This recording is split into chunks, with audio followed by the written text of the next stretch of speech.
Okay, good morning, everyone. This is the Tuesday, March 10th Working Group Components Standard office hours. This is our hour for folks to drop in, ask questions, get help with what they're working on. Hi, Hi, Mike. Savita. How are you? I'm doing good. How about you? Doing well. What can I I help you just with? had a quick, I just had a quick question about the PR. So, someone gave me an LGTM. I couldn't find any references for the validation. I'm searching for the PR. Let I me don't think post it. there might not be any. I just wanted you to double check. Yeah, and they did mention the bot mentioned about a Kubernetes API review. So, do I need to create a cap? No, you don't need a cap. So I Let me posted that. see. Let me find your PR here. One sec. I posted that in the chat window, the Okay. URL to the APR.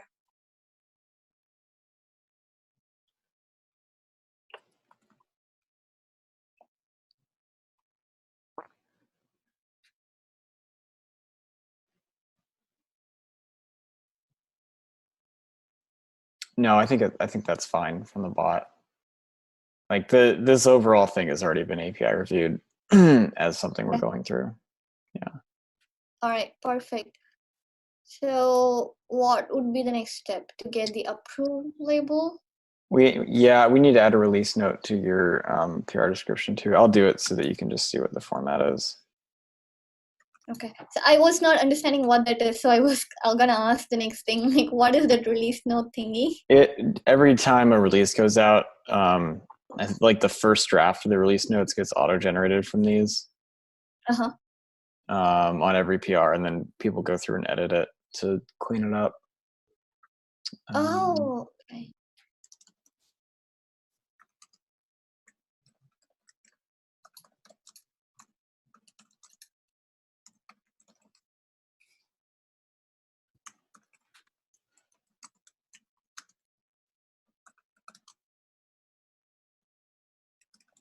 And do you just put that in the description or do you put that in the You just put it in the description. Okay, perfect. So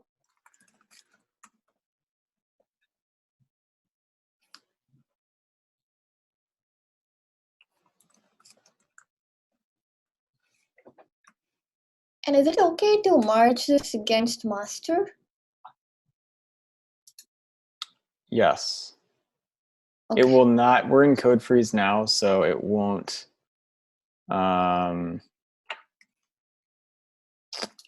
merge until the freeze is lifted, but yes. Mm-hmm. Yeah, everything merges into master. Okay. Let's see.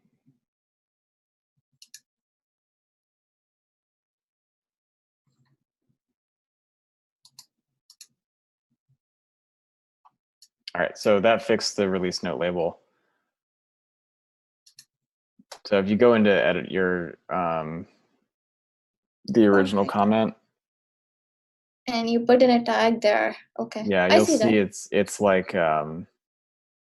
it's like the code quotes, but then it also has release note as the tag after the first one. Yeah. Cool. That is cool. So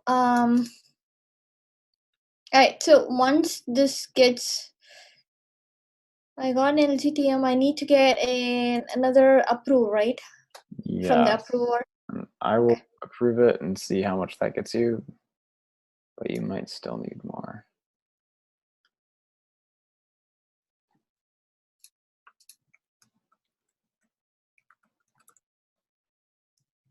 And I am while this is going on, I'm gonna edit the document, the initial contribution document that you put together with everything.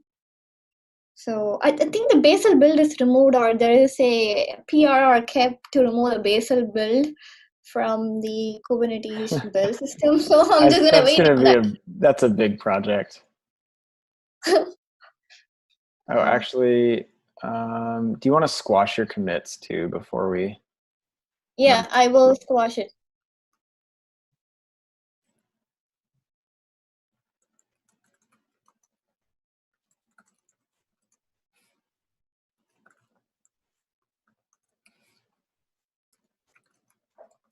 and then you can just I'm just putting a hold on it until you squash them. And then you can just do /hold space cancel Okay. to cancel that. All right. And then I need to, again, once I push, I need to get the, run the test, and then I need to get the approvals again. Yes. Okay. Perfect. Awesome. All right. This is really cool. Very exciting. And the next one, I'm thinking that couple people reached out to me about this one, and I did give them some materials, and some of them are in India and other place in the world. They're not able to attend the meeting. Someone go reach out to them and say, hey, once it's merged, or like this is almost complete, so I'm gonna give this as the baseline, or like take a look at it, and these are all the documentations, and we'll That's see awesome. how it goes. Yeah, that's All really right. great. If you can, if you're interested in kind of helping them ramp up and like make some more progress on this, that would be really helpful. Definitely. I would be happy to help as much as I know. I would be happy to pass it on, and that's how I'm gonna learn more. And I would come back for questions. Awesome. Really exciting. Thank you so much for working on this. Thank you for the opportunity. Thank you for teaching me and walking me through all the steps. So it took a while. It's not like I would say that I just got in the first time. I think it took a while. Yeah, it And I does. still wouldn't say that I know everything, but yes, a little bit. Yeah, well, it took me like a year to figure a lot of this stuff out the first time around. So That makes me feel good, and like really good. so you're doing great. Because I'm not the only person who is lost. So if it's going to take time, let it take time. That's right. Perfect. So that is the question that I had. So I'm going to do all those things. I will go home and I will squash, and I will reach out to Seth and you and see how that goes. Okay, awesome. Thanks so much, Savita. Thank you, Mike. I'm gonna drop out now. I'm gonna run to another meeting. I just stopped by because I needed to ask this question. I told my colleague that, okay, just give me 10 minutes, I'll be back. So I'm Okay, gonna, sounds good. Good luck. thank you, and you have a good day. You too. Thanks. Cheers. Bye. Hey, Mike. Hey, Lee, how are you? Pretty well. Was Joe able to swing by? I haven't seen Joe yet. Savita dropped in really quick just for a couple things. Uh-huh. She was looking for something with regard to Kubelet stuff, or? Yeah, just her PR. Okay. Yeah, Great. which looks good. The only thing left is just to squash the commits. I think that's ready. So Mm-hmm. she can actually get moving on the rest now. She said there's a few people in India too that reached out to her who want to work on it but can't come to the meetings, so she's helping them get ramped Okay. up. Yeah. Wow, that's a great responsibility to take on. So thank you to speak. Yeah. Yeah, it's really exciting. Pretty awesome. Yeah, it's really neat to see how people like so quickly will pass the torch. I think that's pretty common, actually. It's an uncommon thing for people to take on, but it seems like folks who come here to contribute see how things are done and then start helping others accordingly. Yeah, it's really good because it's all volunteer effort, so yeah, helps us a lot. Yeah, I mean it's volunteer effort will not sustain the project, but it's certainly a very important component. Right. Yeah. I just meant mostly for folks in our working group.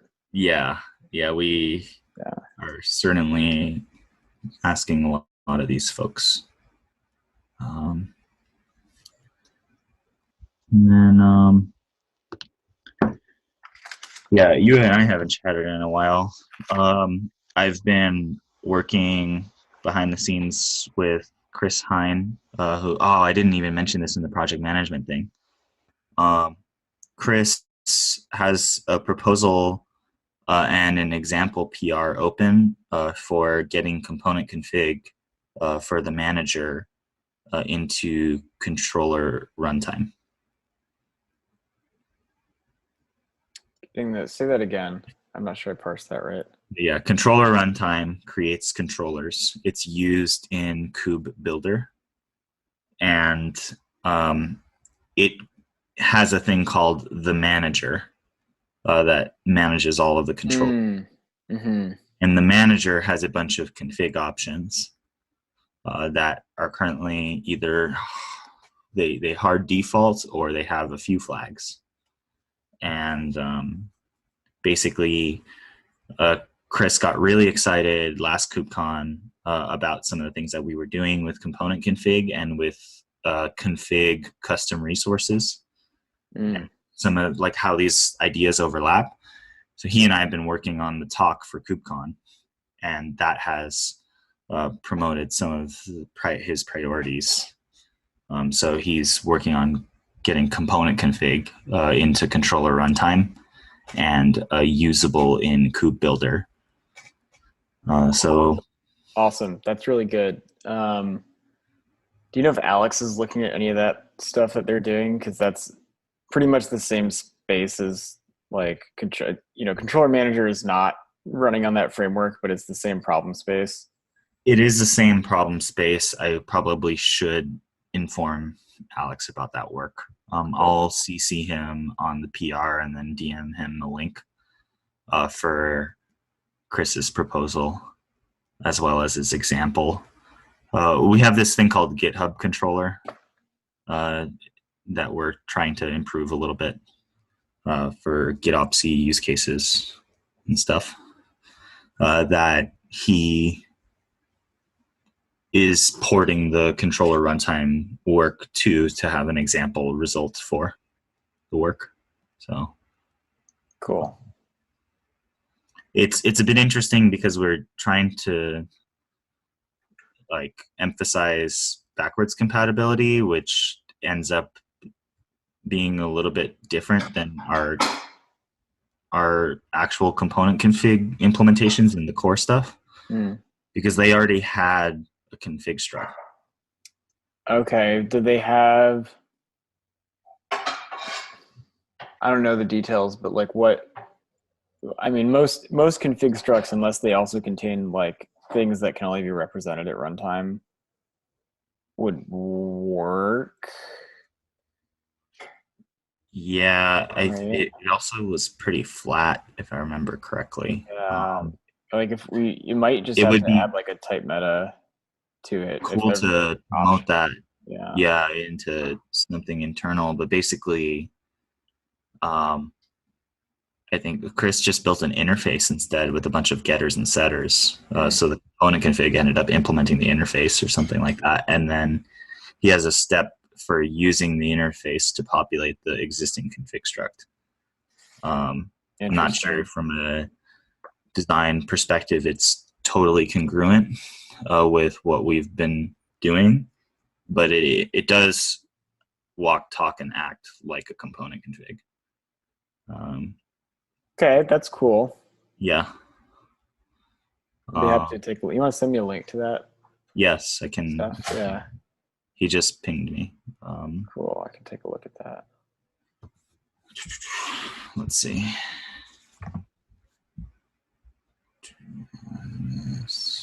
Okay.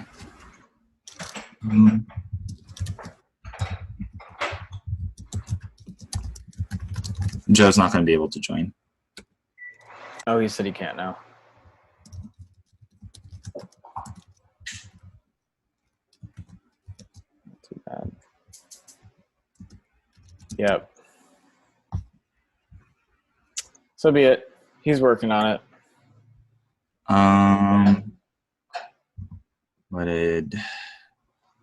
Looking for some feedback.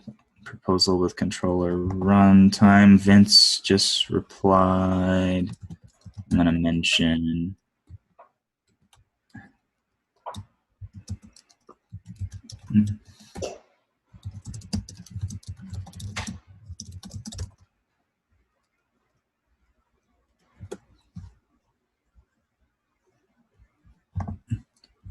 And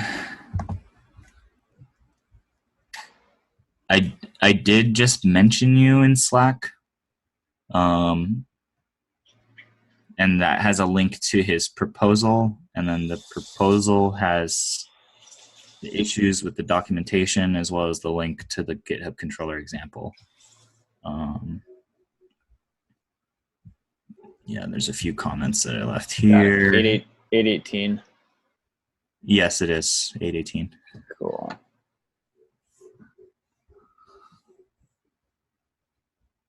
So feel free to read through, and I'll just stay on if this is something that you want to look at right now. Yeah, let me take a look at this now.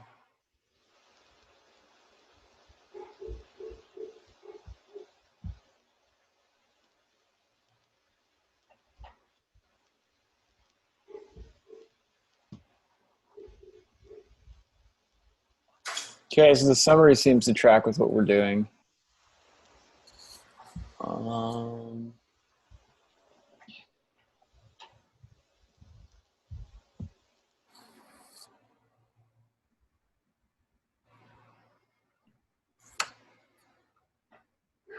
I got a few issues that relate to it.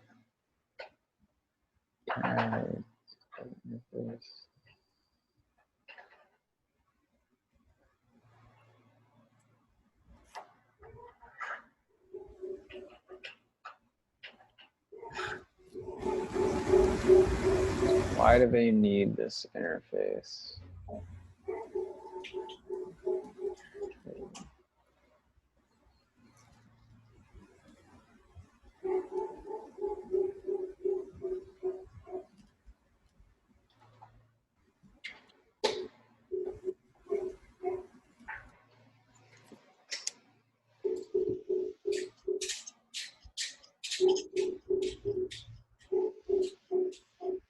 Okay, so they're trying to, their existing pattern must have other stuff in there that can't be serialized or something. It's not, I think Chris just went for the thing that was going to be least breaking. Right. I don't think that the existing config is non-serializable, but it probably would change shape because it was not being like, it did not have, JSON tags and all that. And I don't know if it was intended, really, obviously doesn't have like type meta. Mm-hmm. And it's probably not underneath. So where,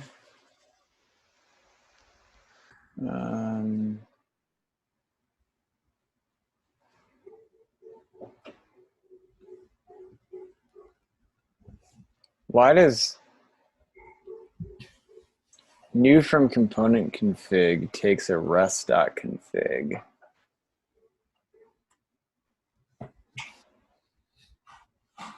Why?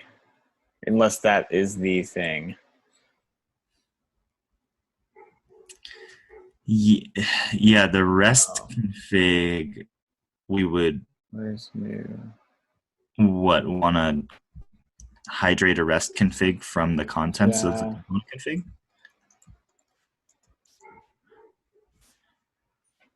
I'm just going to ask. Yeah.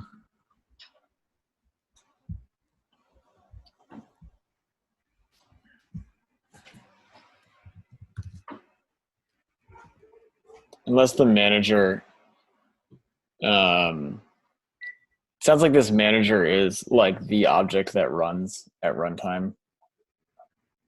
And these are all the things that go into it. Yeah. Manager configuration is really the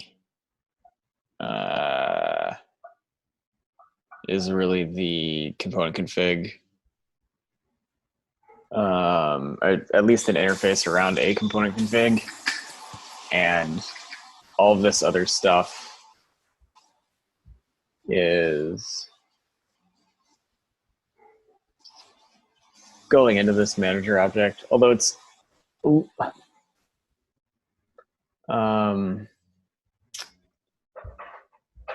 does that component config? I need to ask some questions on this.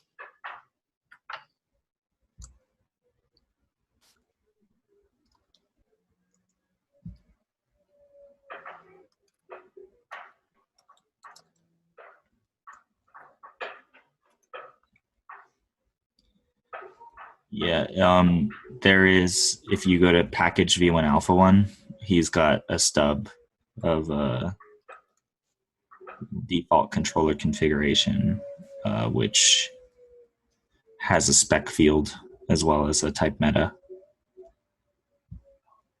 Okay. Because the trick is, yeah, this is probably not clear. Since it's part of controller runtime, which has a bunch of code gen, the idea is like to make it easy to generate different component configs, like where people could actually extend these things for their own use. I don't know if that kind of generation and composition, or that specific generation versus having like a multi-kind composition model would be more useful, but that's, up for, this is what Chris has proposed and he's put work into it.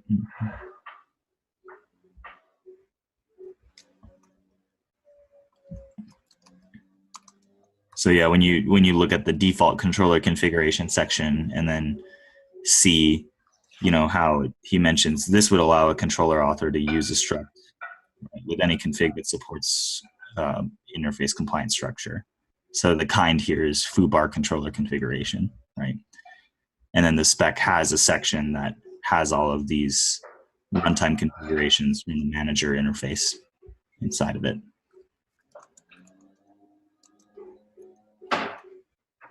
Mm-hmm.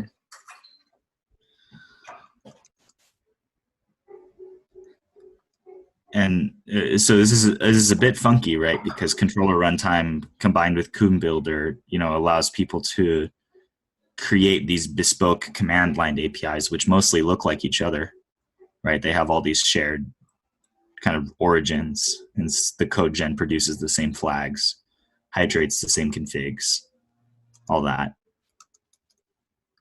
So this is an interesting, space to be putting a formal API on top of.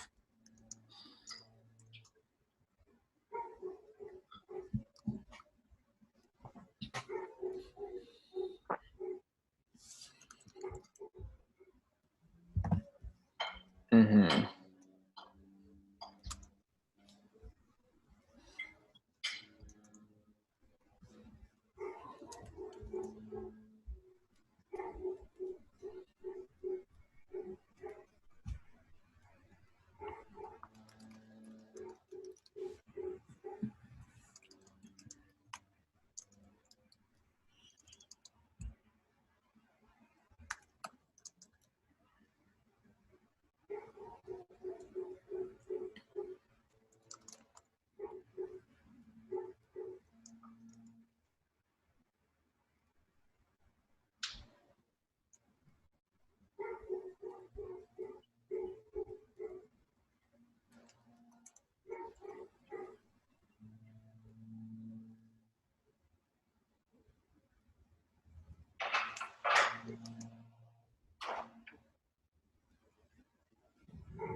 Meta.runtime config.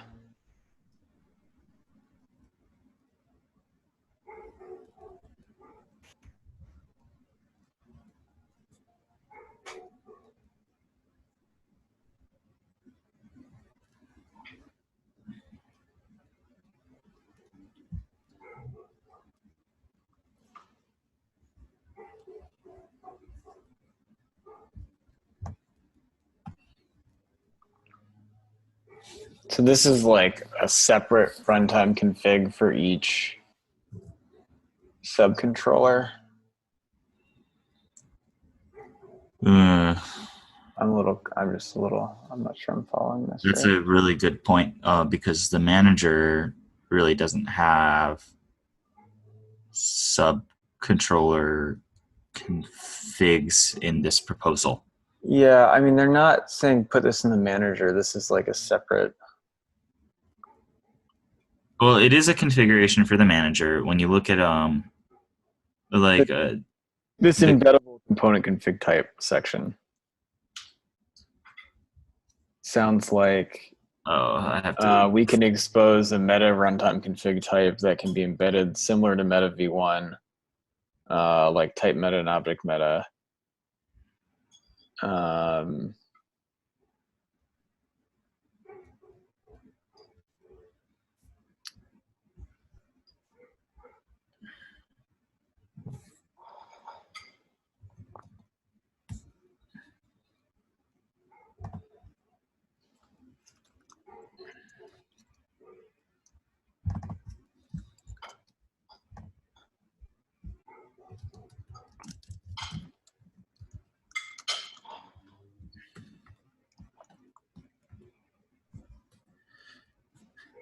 I suppose I have.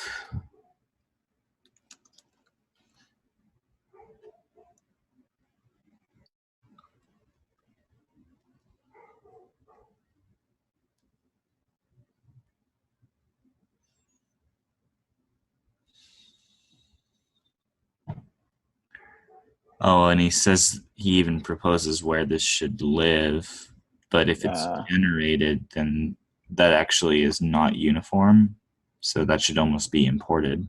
Mm-hmm. And then, well, I missed what your question on this was. Oh, so I had two questions. One was like, where does it live? Is meta the right place? Which I'm commenting on the PR. Mm-hmm.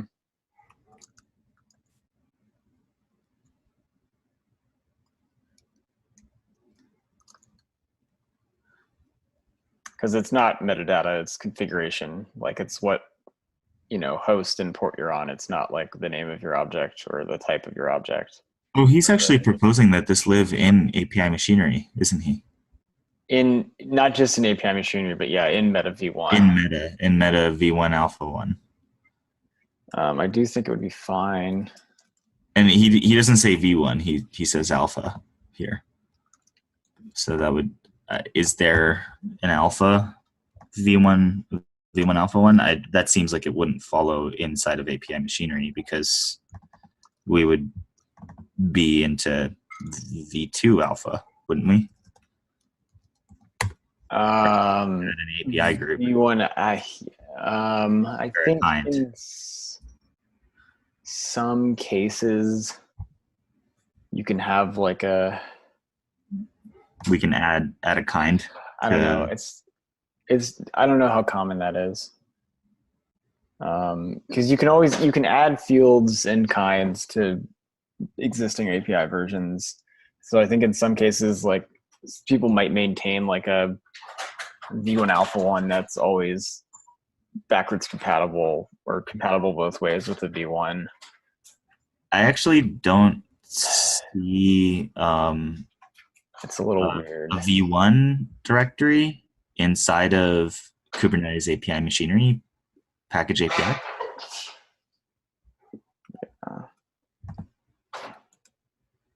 I just see meta with a bunch of stuff in it already.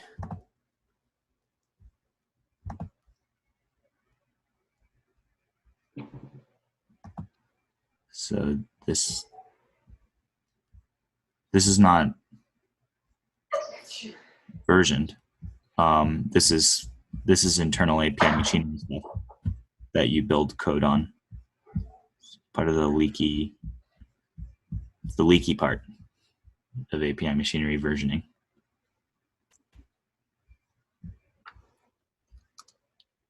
And yeah, there's commits in here from 4 months ago. Mm-hmm. Interfaces to Meta v1. Why is that versioned? Let's see this commit.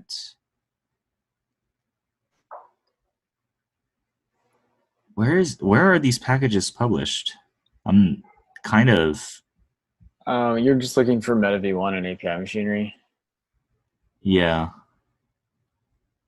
Is there like a It's in subdirectory the in here? staging repo, I think. Oh, it's in staging. Yes. So are we doing one of those like import path deconstruction things where like the MetaV1 It's branch just, I think it's on just the usual like Kate's IO/API machinery or something like that. oh yeah, there's tags in here. They're just Kubernetes release tags though. They're not API version tags. Because the code must live somewhere if it's not in. Okay, I'll go to staging. Yeah, this runtime config is just a like sort of default config for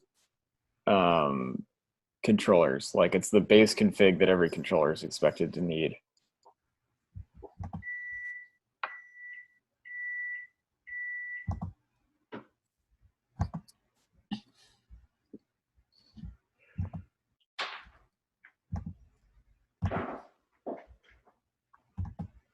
The thing that's sort of interesting about this is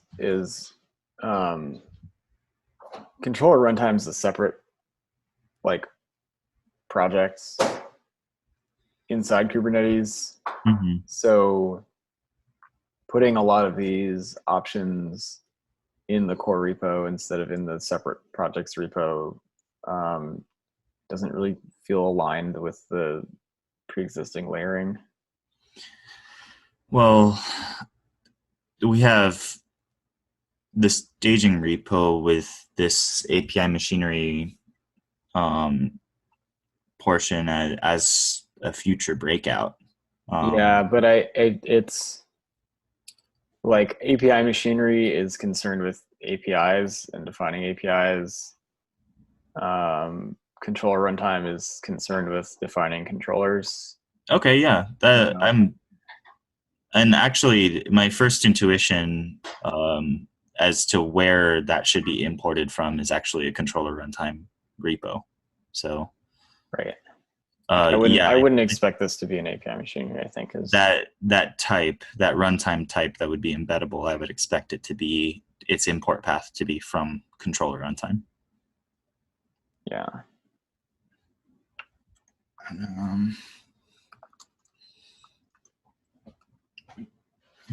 And I don't see why it would need to be inside of the API machinery repo. Come to think of it, there's really no reason.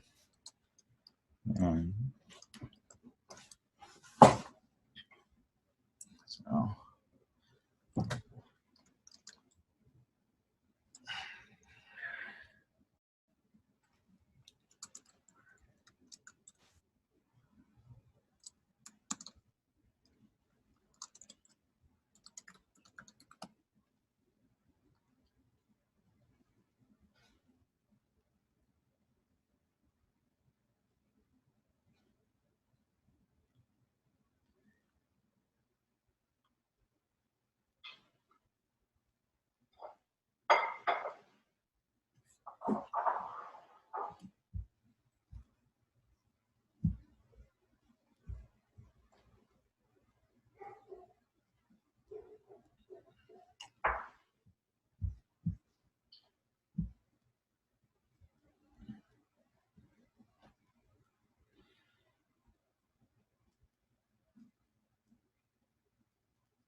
Would it make sense in component base?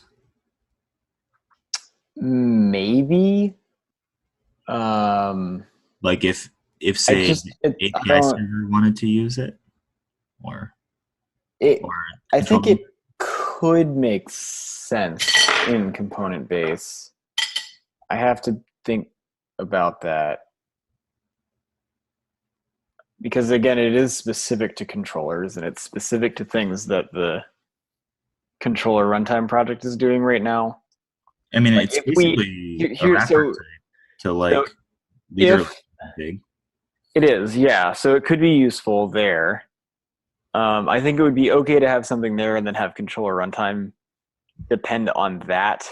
Maybe the other angle, the negative angle is like we haven't adopted controller runtime as the way we write controllers in the core project.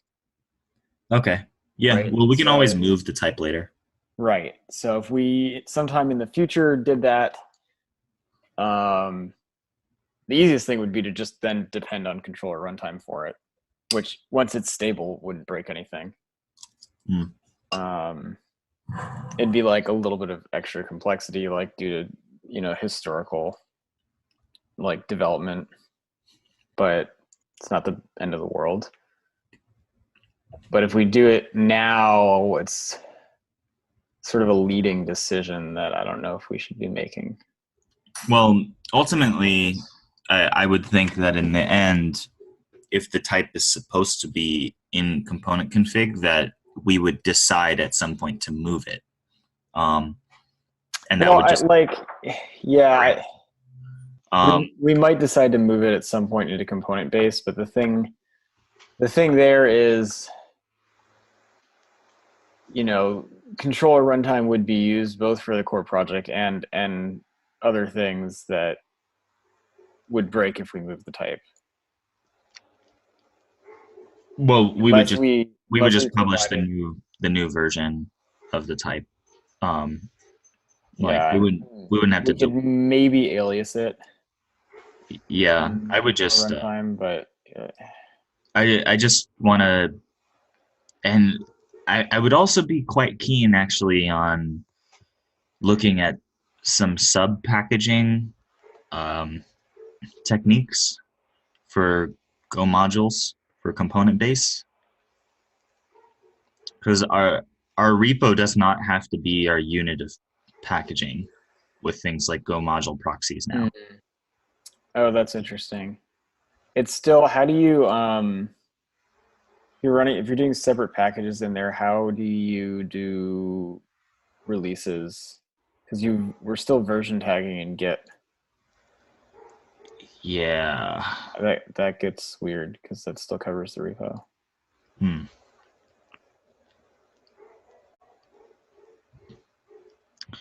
Yeah, it's like we want to be pragmatic in how we factor things out.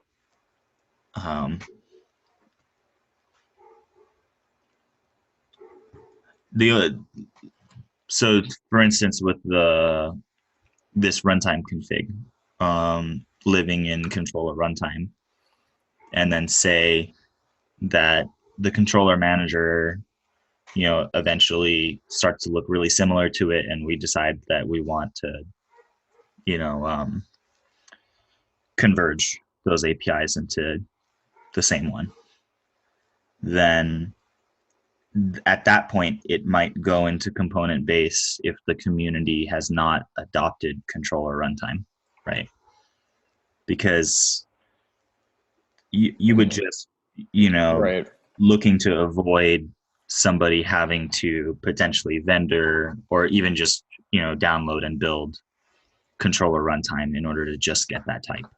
Yeah, I think my position on component base right now is like the primary goal of it was to be a place to refactor things that already existed into the core project into a common place so that they weren't spread out everywhere. Mm-hmm. And so I think we should be conservative with deciding to bring things into component base from external projects. Okay. Yeah. So the unfortunate side of that is that you often have to look to find a place to land code, because it's not trivial to create new repositories. Yes, but in this case, they already have a repository, right? Yes. And they have a project, and this is directly associated with that project. Yes. Yeah, and we were just really speaking in hypotheticals in the future, but it totally makes sense just in there. Okay.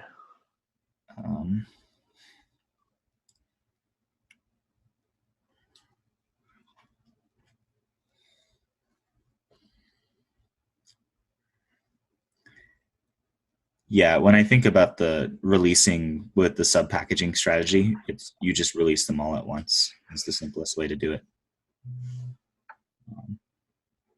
You still get versioning for all of them, but it's some of them may bump with no changes, which is the same exact thing. But then you can still use the unit of package.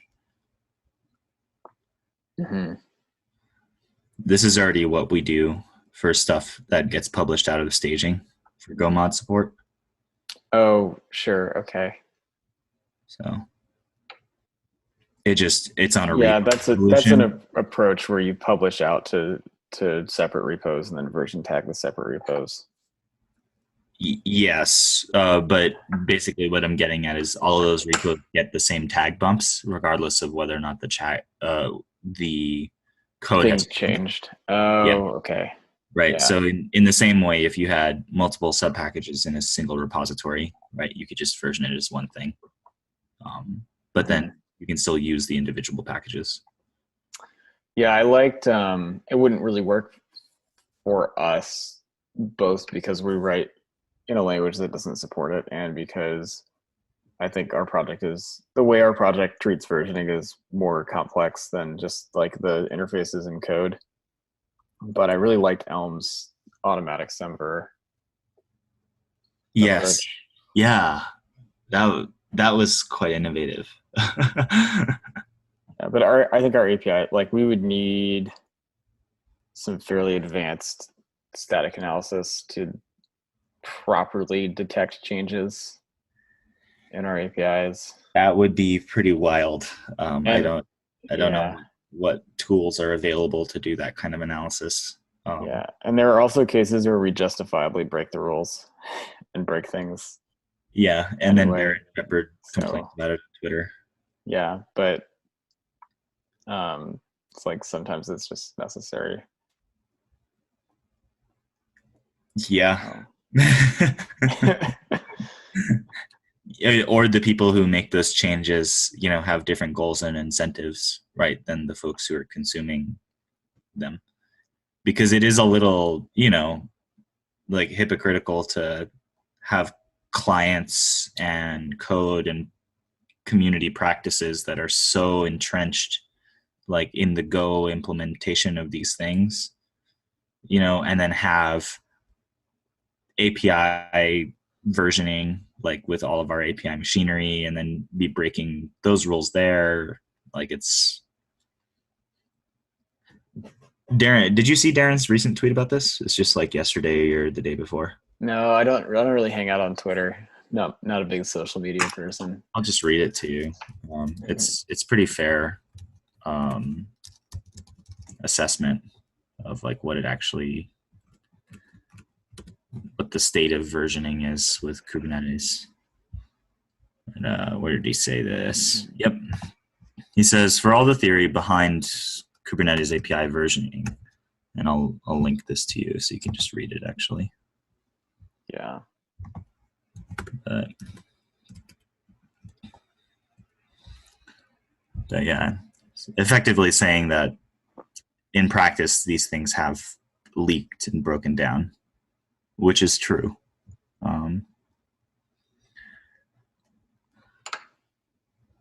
Is the Go client, which has no guarantees. Yeah, that's like, especially after the recent change to add context to all the client calls, which like broke every client library. Yeah, and like it's kind of funny. Later down in this thread, Alex Ellis was like, yeah, there was this thing that I worked with in the inlets operator. And Stefan told me about changes to Codec Factory that one of his colleagues made. And he was kind of talking about me, but then I was thinking, and I was like, I didn't make any backwards incompatible changes to Codec Factory. And so I looked into it, and I didn't, but somebody else did. And so I put in all this work to like not break downstream users. And then in the same exact release, we had changes. Like I might as well have just not done that work, right? Since the dependency broke users anyway, right? For a different portion of the interface. So Alex was using a raw codec factory, something with no conversions, basically. And they removed a global that was containing a member or a struct. And moved it to a method where you have to initialize it.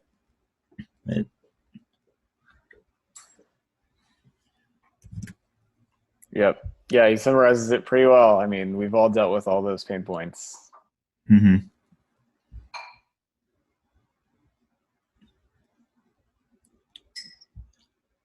Like, I almost think that in some ways, like I wanna try to build like a controller in Node and see what it's like to maintain that, because it's completely different machinery. It Oh, doesn't. like in the kubelet, you mean, or No, what I mean is in Node.js with literally in Node. JavaScript clients. Yeah, because all of that stuff, the only interface is the REST API. Right. It still has the issue with needing an up-to-date thing for the updates. You can build a dynamic client that uses the OpenAPI spec to generate what's allowed. It'll be slower, but you can probably pull it off fairly easily in JavaScript, because it's a dynamic language, so you don't need to worry about the static types being out of sync. Yeah, I do wonder how much the choice of going with Go has hurt us in that regard. Because when I work with Kubernetes types, I'm kind of like, why does it have to be this stringent? Well, the official recommendation is that when you're upgrading, you don't start using APIs that become available in the new API server until your fleet is on that version. Yeah, now there's no like formal control that enforces that, so that's maybe something to explore. And there's obviously like all the downgrade issues once you start using it. Yeah, I also was looking into the CRD design with Chris one time. We were freaking out for like an hour and a half because we're like, how do upgrades actually happen? It's basically an eventually consistent operation. Mm-hmm. Yeah, I'm not sure how they do it. I got to actually run to another meeting here. Yeah, it's already 12 o'clock. Thanks for sitting around and chatting with me about all this stuff. And thanks for reading through the proposal. Chris is really going to appreciate your feedback there. Yeah, I only had a couple things, super high level to start, but awesome. Yeah, cool. All right, thanks, Lee. Yep. Take care. Mm-hmm.